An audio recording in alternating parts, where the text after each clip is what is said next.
Yo guys, what is going on? Insanity coming at you today with another Division 2 video, and today we have been graced with some brand new information for the PC community. Now, the official features that are going to be included in the Division 2 have been detailed alongside the minimum and recommended specs for both AMD and Intel gamers out there. So this is actually really exciting. I know there's a couple of people over in my community that have been waiting to build a rig until the official specs have been released.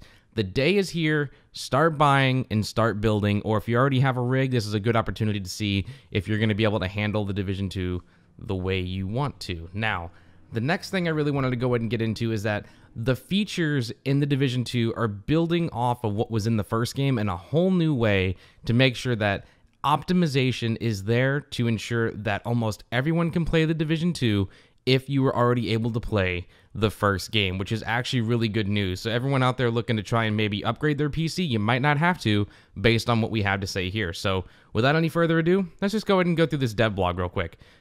The Division 2 is rolling towards its March 15th release date, and the development team at Ubisoft Massive has fully optimized the game for PC. The PC version of the game includes a host of features including uncapped frame rate, uncapped display resolution, full UI and HUD customization, multiscreen and widescreen support, variable refresh rate support, and of course, HDR. High dynamic range is going to be included, which is a nice touch for those who actually want to go ahead and experience that with your HDR supported monitors. So yeah, with that being said, let's just go ahead and go through all of the different setups if you want to do minimum, recommended, high, or elite settings depending on what you want to play at and what your rig may have or what you plan on building. To start playing this game at the minimum 1080p 30 FPS, you're going to need an AMD FX 6350 or an Intel i5 2500K. For the GPU, you're going to need an AMD Radeon R9 270 or a GeForce GTX 670. Minimum 8 gigs of RAM over in your machine, 2 gigs of VRAM depending on what graphics card you have, and of course you can turn on DirectX 11 or 12 depending on what card you have and if it supports it.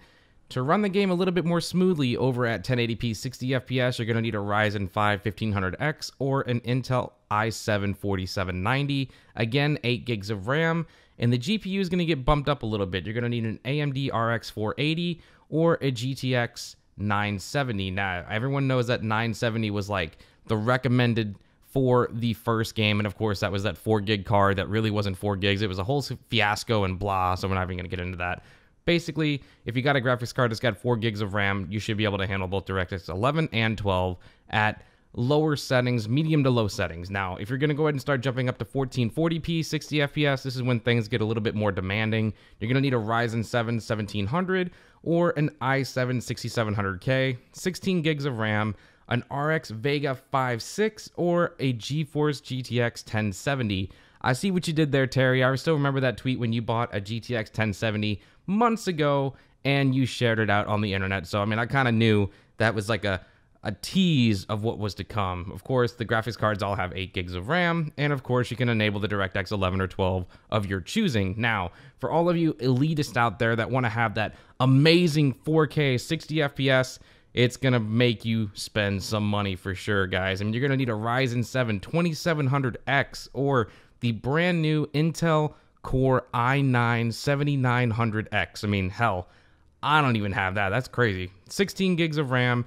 You're going to need the Radeon 7 or RTX 2080 Ti with 11 gigs of VRAM. Holy crap. I mean, I know there's a lot of people out there that already have these cards, but people aren't wanting to spend the money right now because the RTX features aren't even enabled, and we haven't even been guaranteed that RTX is going to be included in the Division 2 because of their partnership with AMD. We'll have to see where things go with that, and of course, DirectX 11 or 12, depending on which one you want to use. So overall, guys, what do you think? Is it a joke? Is it crap? Do you think it's awesome that if you already have a PC that can run the Division, you're going to do just fine in the Division 2? I think that's amazing. That's going to make the player base even higher, but that's not all. For all of you out there that have been patiently waiting for the Division 2 to pop up on Steam, the wait may be a little bit longer. We don't know for sure if the Division 2 is going to be coming to Steam or not at this point.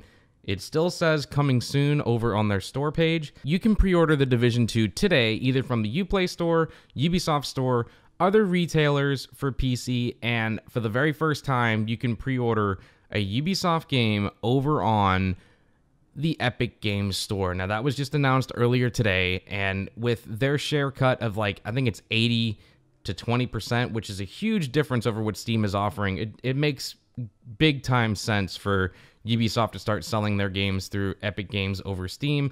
And of course, if you want to go ahead and support Uplay and Ubisoft as a whole, go ahead and pick up the game directly through Uplay, and you won't have to deal with another launcher or anything else like that. So that's it, guys. That's all the recommendations, the features, the specs, all the different things coming in the Division 2 over on PC. I'm sure we're going to have more information in the days to come as we keep getting closer and closer to the full launch.